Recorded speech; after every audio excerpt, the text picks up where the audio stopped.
जब पंचायत बैठती है तो पंच के दिल में केवल परमेश्वर बसता है और वही कहलाता है असली न्याय। आइए सुनते हैं पंच परमेश्वर, मुंशी प्रेमचंद की कहानी नूतन दीक्षित की जुबानी। जुम्मन शेख और अलगू चौधरी में गाढ़ी मित्रता थी। साझे में खेती होती थी, कुछ लेन देन में भी साझा था। एक को दूसरे पर अटल विश्वास था।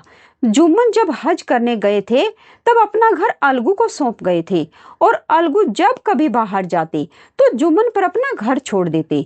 उनमें न खान पान का व्यवहार था न धर्म का नाता, केवल विचार मिलते थे। मित्रता का मूल मंत्र भी यही है। इस मित्रता का जन्म उसी समय हुआ जब दोनों मित्र बालक ही थे और जुम्मन के पूज्य पिता जुमराती उन्हें शिक्षा प्रदान करते थे। अलगू ने गुरुजी की बहुत सेवा की, खूब प्याले धोए। उनका हुक्का एक क्षण के लिए भी विश्राम न लेने पाता, क्योंकि प्रत्येक चिल्म अलगू को आधे घंटे तक किताबों से अलग कर देती थी। अलगू के पिता पुराने विचारों के मनुष्य थे। उन्हें शिक्षा की अपेक्षा गुरु की सेवा शुश्रूषा पर अधिक विश्वास था। वे कहते थे कि विद्या पढ़ने से नहीं आती, जो कुछ होता है गुरु के आशीर्वाद से। बस गुरु जी की कृपा दृष्टि चाहिए।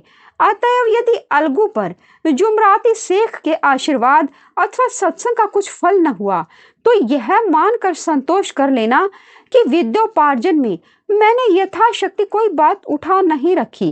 विद्या उसके भाग्य ही में न थी तो कैसे आती। मगर जुमराती शेख स्वयं आशीर्वाद के कायल न थे।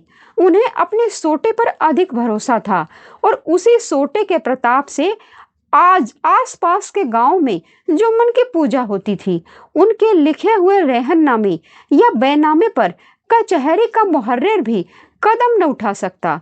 हल्के का डाकिया, कांस्टेबल और तहसील का चपरासी सब उनकी कृपा की आकांक्षा रखते थे। अतएव अलगू का मान उनके धन के कारण था तो जुम्मन शेख अपनी अनमोल विद्या से ही सबके आदर पात्र थे। जुम्मन शेख की एक बूढ़ी खाला थी। उसके पास कुछ थोड़ी सी मिल्कियत थी, परंतु उसके निकट संबंधियों में कोई भी न था। जुम्मन ने लंबे चौड़े वादे करके वह मिल्कियत अपने नाम लिखवा ली। जब तक दान पत्र की रजिस्ट्री न हुई थी तब तक खाला जान का खूब आदर सत्कार किया। उन्हें खूब स्वादिष्ट पदार्थ खिलाए। हलवे पुलाव की वर्षा सी की गई, पर रजिस्ट्री की मोहर ने इन खातिरदारियों पर भी मानो मोहर लगा दी। जुम्मन की पत्नी करीमन रोटियों के साथ कड़वी बातों के कुछ तेज तीखे सालन भी उन्हें देने लगी। जुम्मन शेख भी निष्ठुर हो गई। अब बेचारी खाला जान को प्राय नित्य ही ऐसी बातें सुननी पड़ती थी। बुढ़िया न जाने कब तक जिएगी। 2-3 बीघे उसर क्या दे दिया, मानो मोल ले लिया है। बघारी दाल के बिना रोटियां नहीं उतरती। जितना रुपया इसके पेट में झोंक चुके उतने से तो अब तक गांव मोल ले लेते। कुछ दिन खाला जान ने सुना और सहा भी, पर जब न सहा गया तब जुम्मन से शिकायत की। जुम्मन ने स्थानीय कर्मचारी गृह स्वामिनी के प्रबंध में दखल देना उचित न समझा। कुछ दिन तक यूं ही रो धोकर काम चलता रहा। अंत में एक दिन खाला ने जुम्मन से कहा, बेटा तुम्हारे साथ मेरा निर्वाह न होगा, तुम मुझे रुपए दे दिया करो, मैं अपना पका खा लूंगी। जुम्मन ने धृष्टता के साथ उत्तर दिया, रुपए क्या यहाँ फलते हैं? खाला ने नम्रता से कहा, मुझे कुछ रूखा सूखा चाहिए भी कि नहीं? जुम्मन ने गंभीर स्वर से जवाब दिया, तो कोई यह थोड़े ही समझा था कि तू मौत से लड़कर आई है। खाला बिगड़ गई। उन्होंने पंचायत करने की धमकी दी। जुम्मन हंसे। जिस तरह कोई शिकारी हिरन को जाली की तरफ जाते देखकर मन ही मन हंसता है, वह बोले, हाँ जरूर पंचायत करो, फैसला हो जाए। मुझे भी यह रात दिन की खटखट पसंद नहीं। पंचायत में किसकी जीत होगी इस विषय में जुम्मन को कुछ भी संदेह न था। आसपास के गांव में ऐसा कौन था जो उसके अनुग्रह का ऋणी न हो? ऐसा कौन था जो उसको शत्रु बनाने का साहस कर सके? किसमें इतना बल था जो उसका सामना कर सके? आसमान के फरिश्ते तो पंचायत करने आवेंगे नहीं। इसके बाद कई दिन तक बूढ़ी खाला हाथ में एक लकड़ी लिए आसपास के गांव में तोड़ती रही। कमर झुककर कमान हो गई थी। एक एक पग चलना दूभर था, मगर बात आ पड़ी थी। उसका निर्णय करना जरूरी था। बिरला ही कोई भला आदमी होगा जिसके सामने बुढ़िया ने दुख के आंसू न बहाए हों। किसी ने तो यूं ही ऊपरी मन से हूहा करके डाल दिया और किसी ने इस अन्याय पर जमाने को गालियां दी। कहा, कब्र पांव में अटके हैं, आज मरे कल दूसरा दिन। पर हवस नहीं मानती। अब तुम्हें क्या चाहिए? रोटी खाओ और अल्लाह का नाम लो। तुम्हें अब खेती बाड़ी से क्या काम है? कुछ ऐसे सज्जन भी थे जिन्हें हास्य रस के रसा स्वादन का अच्छा अवसर मिला। झुकी हुई कमर, पोपला मुंह और सनके से बाल, इतनी सामग्री एकत्र हो तब हंसी क्यों न आवे। ऐसे न्याय प्रिय, दयालु और दीन वत्सल पुरुष बहुत कम थे जिन्होंने इस अबला के दुखड़े को गौर से सुना हो और उसको सांत्वना दी हो।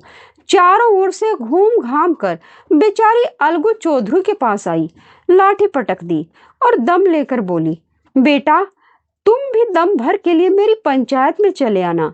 अलगू, मुझे बुलाकर क्या करोगी? कई गांव के आदमी तो आवेंगे ही। खाला, अपनी विपद तो सबके आगे रोआई, अब आने न आने का अख्तियार उनको है। अलगू, यूं आने को आ जाऊंगा मगर पंचायत में मुंह न खोलूंगा। खाला, क्यों बेटा? अलगू, अब इसका क्या जवाब दूं? अपनी खुशी, जुम्मन मेरा पुराना मित्र है, उससे बिगाड़ नहीं सकता।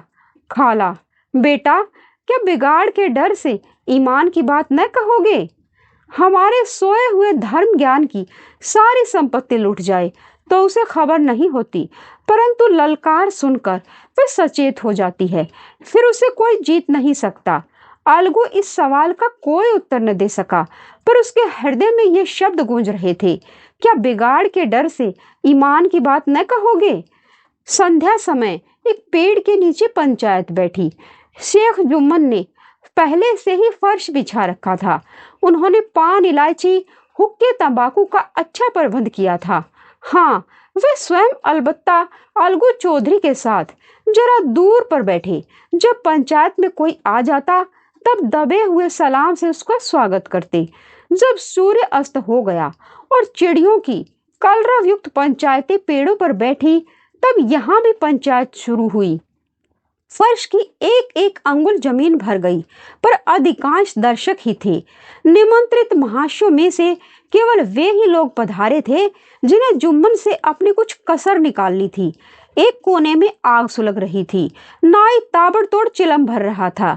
यह निर्णय करना असंभव था कि सुलगते हुए उपलों से अधिक धुआं निकलता था या चिलम के दमों से। लड़के इधर उधर दौड़ रहे थे, कोई आपस में गाली गलौज करते तो कोई रोते थे। चारों तरफ कोलाहल मच रहा था। गांव के कुत्ते इस जमाव को भोज समझकर झुंड के झुंड जमा हो गए। पंच लोग बैठ गए तो बूढ़ी खाला ने उनसे विनती की, पंचो, आज 3 साल हुए मैंने अपनी सारी जायदाद अपने भांजे जुम्मन के नाम लिख दी थी। इसे आप लोग जानते ही होंगे। जुम्मन ने मुझे ताहयात रोटी कपड़ा देना कबूल किया। साल भर तो मैंने इसके साथ रो धोकर काटा, पर अब रात दिन का रोना नहीं सहा जाता। मुझे न पेट की रोटी मिलती है न तन का कपड़ा। बेकस बेवा हूँ, कचहरी दरबार नहीं कर सकती। तुम्हारे सिवा और किसको अपना दुख सुनाऊं? तुम लोग जो राह निकालो उसी राह पर चलूं। अगर मुझ में कोई ऐब देखो तो मेरे मुंह पर थप्पड़ मारो। जुम्मन में बुराई देखो तो उसे समझाओ। क्यों एक बेकस की आह लेता है? मैं पंचों का हुक्म सिर माथे पर चढ़ाऊंगी। रामधन मिश्र, जिनके कई आसामियों को जुम्मन ने अपने गांव में बसा लिया था, बोले, जुम्मन मियाँ, किसे पंच बदते हो? अभी से इसका निपटारा कर लो, फिर जो कुछ पंच कहेंगे वही मानना पड़ेगा। जुम्मन को इस समय सदस्यों में विशेषकर वे ही लोग दिख पड़े जिनसे किसी न किसी कारण उसका वैमनस्य था। जुम्मन बोले, पंचों का हुक्म अल्लाह का हुक्म है। खाला जान जिसे चाहे उसे बदे, मुझे कोई उज्र नहीं। खाला ने चिल्लाकर कहा, अरे अल्लाह के बंदे, पंचों का नाम क्यों नहीं बता देता? कुछ मुझे भी तो मालूम हो। जुम्मन ने क्रोध से कहा, इस वक्त मेरा मुंह न खुलवाओ, तुम्हारी बन पड़ी है, जिसे चाहो उसे पंच बदो। खाला जान जुम्मन के आक्षेप को समझ गई। वह बोली, बेटा खुदा से डरो, पंच न किसी के दोस्त होते हैं न किसी के दुश्मन। कैसी बात कहते हो? और तुम्हारा किसी पर विश्वास न हो तो जाने दो। अलगू चौधरी को तो मानते हो, लो मैं उन्हीं को सरपंच बदती हूँ। जुम्मन शेख आनंद से फूल उठे, परंतु भावों को छिपा कर बोले, अलगू ही सही, मेरे लिए जैसे रामधन वैसे अलगू। अलगू इस झमेले में फंसना नहीं चाहते थे। वे कन्नी काटने लगे, बोले, खाला तुम जानती हो कि मेरी जुम्मन से गाढ़ी दोस्ती है। खाला ने गंभीर स्वर में कहा, बेटा, दोस्ती के लिए कोई अपना ईमान नहीं बेचता। पंच के दिल में खुदा बसता है। पंचों के मुंह से जो बात निकलती है वह खुदा की तरफ से निकलती है। अलगू चौधरी सरपंच हुए। रामधन मिश्र और जुम्मन के दूसरे विरोधियों ने बुढ़िया को मन में बहुत कोसा। अलगू चौधरी बोले, शेख जुम्मन, हम और तुम पुराने दोस्त हैं। जब काम पड़ा तुमने हमारी मदद की है, और भी जो कुछ बन पड़ा तुम्हारी सेवा हम भी करते रहे। मगर इस समय तुम और बूढ़ी खाला दोनों हमारी निगाह में बराबर हो। तुमको पंचों से जो कुछ अर्ज करनी हो वो करो। जुम्मन को पूरा विश्वास था कि अब बाजी मेरी है। अलगू यह सब दिखावे की बातें कर रहा है, अतएव शांत चित्त होकर बोले, पंचों, 3 साल हुए खाला जान ने अपनी जायदाद मेरे नाम हिब्बा कर दी। मैंने उन्हें ताहयात खाना कपड़ा देना कबूल किया था। खुदा गवाह है, आज तक मैंने खाला जान को कोई तकलीफ नहीं दी। मैं उन्हें अपनी माँ के समान समझता हूँ। उनकी खिदमत करना मेरा फर्ज है। मगर औरतों में जरा अनबन रहती है, उसमें मेरा क्या बस। खाला जान मुझसे माहवार खर्च अलग मांगती हैं। जायदाद जितनी है वह पंचों से छिपी नहीं। उससे इतना मुनाफा नहीं होता कि माहवार खर्च दे सकूं। इसके अलावा हिब्बा नामे में माहवार खर्च का कोई जिक्र नहीं तो मैं भूल कर भी इस झमेले में न पड़ता। बस मुझे यही कहना है। आइंदा पंचों का अख्तियार है, जो फैसला चाहे करें।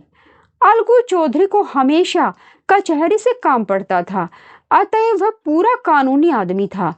उसने जुम्मन से जिरह शुरू की। एक एक प्रश्न जुम्मन के हृदय पर हथौड़ी की चोट की तरह पड़ता। रामधन मिश्र इस प्रश्नों पर मुग्ध हुए जाते थे। जुम्मन चकित थे कि अलगू को क्या हो गया।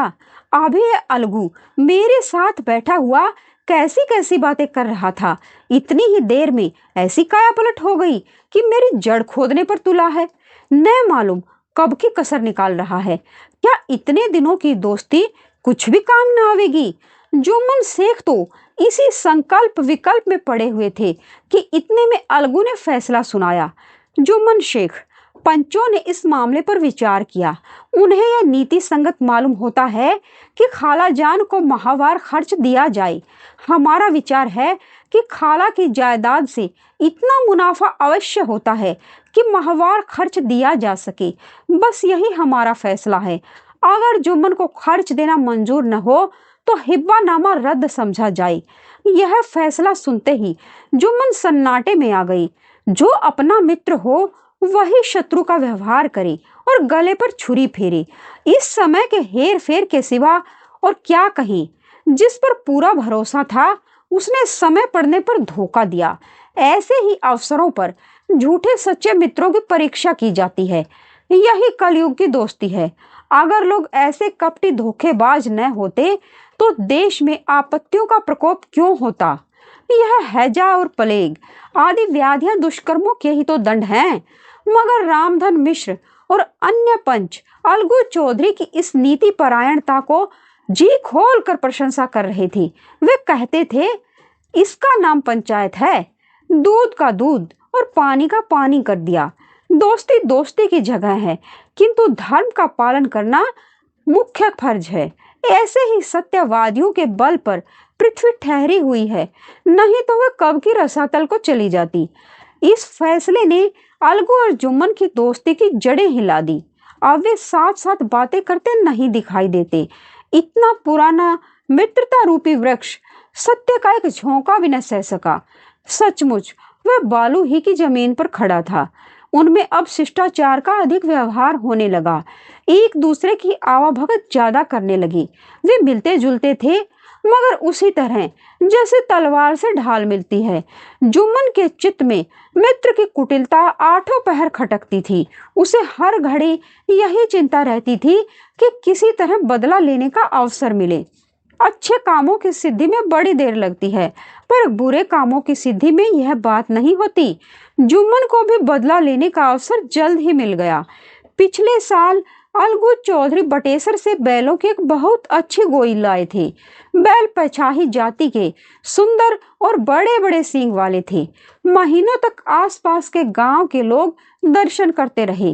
दैव योग से जुम्मन की पंचायत की 1 महीने के बाद इस जोड़ी का एक बैल मर गया। जुम्मन ने दोस्तों से कहा, यह दगाबाजी की सजा है। इंसान सब्र भले ही कर जाए, पर खुदा नेकबद सब देखता है। अलगू को संदेह हुआ कि जुम्मन ने बैल को विष दे दिया है।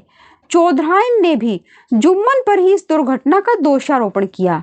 उसने कहा, जुम्मन ने कुछ कर करा दिया है। चौधराइन और करीमन में इस विषय पर एक दिन खूब ही वाद विवाद हुआ। दोनों देवियों ने शब्द बाहुल्य की नदी बहा दी।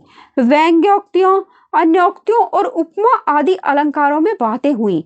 जुम्मन ने किसी तरह शांति स्थापित की। उन्होंने अपनी पत्नी को डांट डपट कर समझा दिया। वह उसे उस रणभूमि से हटा भी ले गई। इधर अलगू चौधरी ने समझाने बुझाने का काम अपने तर्कपूर्ण सोटे से लिया। अब अकेला बैल किस काम का? उसका जोड़ बहुत ढूंढा गया, पर न मिला। निदान ये सलाह ठहरी कि इसे बेच डालना चाहिए। गांव में एक समझू साहू थे। वह इक्का गाड़ी हाँकते थे। गांव के गुड़ घी लाद कर मंडी ले जाते और मंडी से तेल नमक भर लाते और गांव में बेचते। इस बैल पर उनका मन लहराया। उन्होंने सोचा, यह बैल हाथ लगे तो दिन भर में बेखटके 3 खेप हों। आजकल तो एक ही खेप में लाले पड़े रहते हैं। बैल देखा, गाड़ी में दौड़ाया। बैल भारी की पहचान कराई, मोल तोल किया और उसे लाकर द्वार पर बांध ही दिया। 1 महीने में दाम चुकाने का वादा ठहरा। चौधरी को भी गरज थी ही, घाटे की परवाह न की। समझू साहू ने नया बैल पाया तो लगे उसे रगेदने। वह दिन में 3-3, 4-4 खेपे करने लगे। न चारे की फिक्र थी न पानी की, बस खेपों से काम था। मंडी ले गई, वहां कुछ सूखा भूसा सामने डाल दिया। बेचारा जानवर अभी दम भी न लेने पाया था कि फिर जोत दिया। अलगू चौधरी के घर था तो चैन की बंसी बजाता था। बैलराम छठे चमाहे कभी बहली में जोते जाते थे। खूब उछलते कूदते और कोसों तक दौड़े चले जाते थे। वहां बैलराम का रातिब था, साफ पानी, दली हुई अरहर की दाल और भूसे के साथ खली। और यही नहीं, कभी कभी घी का स्वाद भी चखने को मिल जाता था। शाम सवेरे एक आदमी खरहरे करता, पूछता और सहलाता था। कहाँ वह सुख चैन, कहाँ यह 8 पहर की खपत। महीने भर भी वह पिस्सा गया। इक्के का यह जुआ देखते ही उसका लहू सूख जाता था। एक एक पग चलना दूभर था। हड्डियां निकल आई थी, पर था वह पानीदार। मार की बर्दाश्त न थी। एक दिन चौथी खेप में साहू जी ने दूना बोझा लादा। दिन भर का थका हारा जानवर, पैर न उठते थे, पर साहू जी कोड़े फटकारने लगे। बस फिर क्या था, बैल कलेजा तोड़कर चला। कुछ दूर दौड़ा और चाहा कि जरा दम ले लूं, पर साहू जी को जल्द पहुंचने की फिक्र थी। अतः उन्होंने कई कोड़े बड़ी निर्दयता से फटकारे। बैल ने एक बार फिर जोर लगाया, पर अब की बार शक्ति ने जवाब दे दिया। वह धरती पर गिर पड़ा और ऐसा गिरा कि फिर न उठा। साहू जी ने बहुत पीटा, टांग पकड़कर खींचा, नथनों में लकड़ी ठूंस दी, पर कहीं मृतक भी उठ सकता है। तब साहू जी को कुछ शक हुआ। उन्होंने बैल को गौर से देखा, खोलकर अलग किया और सोचने लगे कि गाड़ी कैसे घर पहुंचे। बहुत चीखे चिल्लाए, पर देहात का रास्ता बच्चों की आंख की तरह सांझ होते ही बंद हो जाता है। कोई नजर न आया। आसपास कोई गांव भी न था। मारे क्रोध के उन्होंने मरे हुए बैल पर और दर्रे लगाए और कोसने लगे। अब भागे, तुझे मरना ही था तो घर पहुंचकर मरता। ससुरा बीच रास्ते में ही मर रहा। अब गाड़ी कौन खींचे। इस तरह साहू जी खूब जले भुने। कई बोरे गुड़ और कई पीपे घी उन्होंने बेचा था। 200-250 रुपए कमर में बंधे थे। इसके सिवा गाड़ी पर कई बोरे नमक थे, अतः छोड़कर जा भी न सकते थे। लाचार बेचारे गाड़ी पर ही लेट गए। वहीं रत जगह करने की ठान ली। चिलम पी गई, फिर हुक्का पिया। इस तरह शाहजी आधी रात तक नींद को बहलाते रहे। अपनी जान में तो वह जागते ही रहे, पर पांव फटते ही जो नींद टूटी और कमर पर हाथ रखा तो थैली गायब। घबरा कर इधर उधर देखा तो कई कनस्तर तेल भी नदारद। अफसोस में बेचारे ने सिर पीट लिया और पछाड़ खाने लगा। प्रातःकाल रोते बिलखते घर पहुंचे। सहुआइन ने जब यह बुरी सुनावनी सुनी तब पहले तो रोई, फिर अलगू चौधरी को गालियां देने लगी। निगोड़े ने ऐसा कुलच्छनी बैल दिया कि जन्म भर की कमाई लुट गई। इस घटना को हुए कई महीने बीत गए। अलगू जब अपने बैल के दाम मांगते तब साहू और सहुआइन दोनों ही झल्लाए हुए कुत्ते की तरह चढ़ बैठते और अंड बंड बकने लगते। वाह, यहाँ तो सारे जन्म की कमाई लुट गई और सत्यानाश हो गया। इन्हें दामों की पड़ी है। मुर्दा बैल दिया था, उस पर दाम मांगने चले हैं। आंखों में धूल झोंक दी। सत्यानाशी बैल, गले बांध दिया हमारे। हमें निरा पोंगा ही समझ लिया है क्या? हम भी बनिए के बच्चे हैं। ऐसे बुद्धू कहीं और होंगे। पहले जाकर किसी गड्ढे में मुंह धोआओ, तब दाम लेना। न जी मानता हो तो हमारा बैल खोल ले जाओ। महीना भर के बदले 2 महीना जोत लो, और क्या लोगे? चौधरी के अशुभ चिंतकों की कमी न थी। ऐसे अवसरों पर वे भी एकत्र हो जाते और साहू जी के बैराने की पुष्टि करते, परंतु 150 रुपए से इस तरह हाथ धो लेना आसान न था। एक बार वह भी गर्म पड़े। साहू जी बिगड़कर लाठी ढूंढने घर चले गए। अब सहुआइन ने मैदान लिया।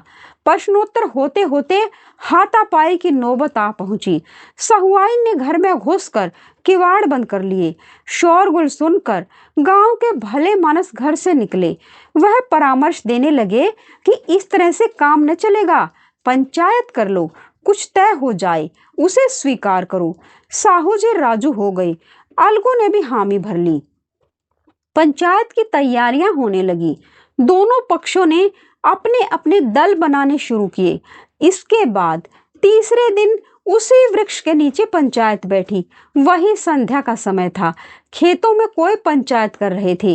विवादग्रस्त विषय था कि यह मटर की फलियों पर उनका कोई स्वतः है या नहीं, और जब तक यह प्रश्न हल न हो जाए तब तक वे रखवाले की पुकार पर अपनी अप्रसन्नता प्रकट करना आवश्यक समझते थे। पेड़ की डालियों पर बैठी शुक मंडली में वह प्रश्न छिड़ा हुआ था कि मनुष्यों को उन्हें वेसुरवा करने का क्या अधिकार है, जब उन्हें स्वयं अपने मित्रों से दगा करने में भी संकोच नहीं होता। पंचायत बैठ गई तो रामधन मिश्र ने कहा, अब देरी क्या है, पंचों का चुनाव हो जाना चाहिए। बोलो चौधरी, किस किस को पंच बदते हो?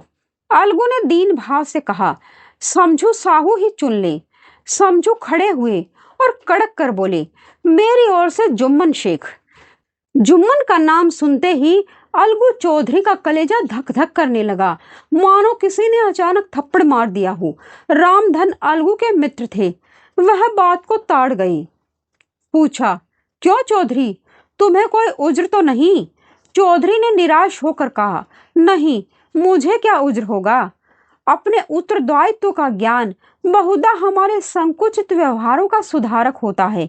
जब हम राह भूल कर भटकने लगते हैं तब यही ज्ञान हमारा विश्वसनीय पथ प्रदर्शक बन जाता है।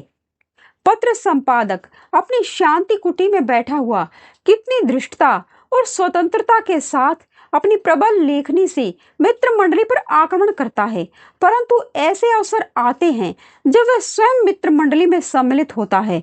मंडल के भवन में पग धरते ही उसकी लेखनी कितनी मर्मज्ञ, कितनी विचारशील, कितनी न्यायपरायण हो जाती है।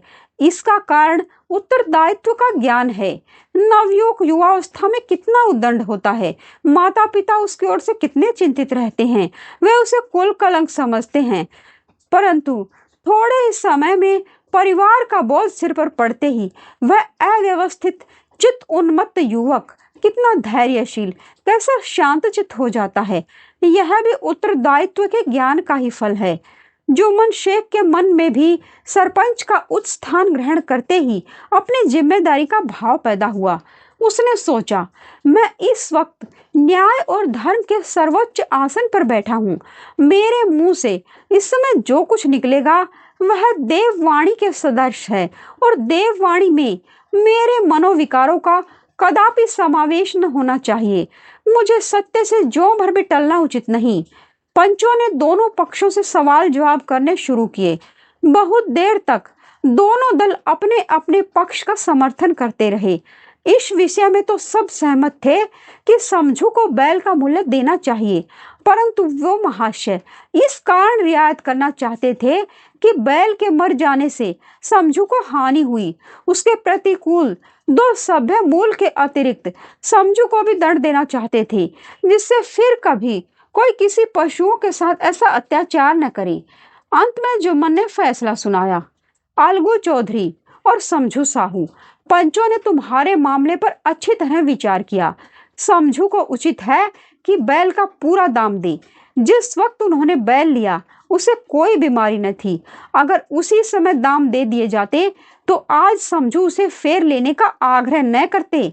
बैल की मृत्यु केवल इस कारण हुई कि उसे बड़ा कठिन परिश्रम लिया गया और उसके दाने चारे का कोई प्रबंध न किया गया।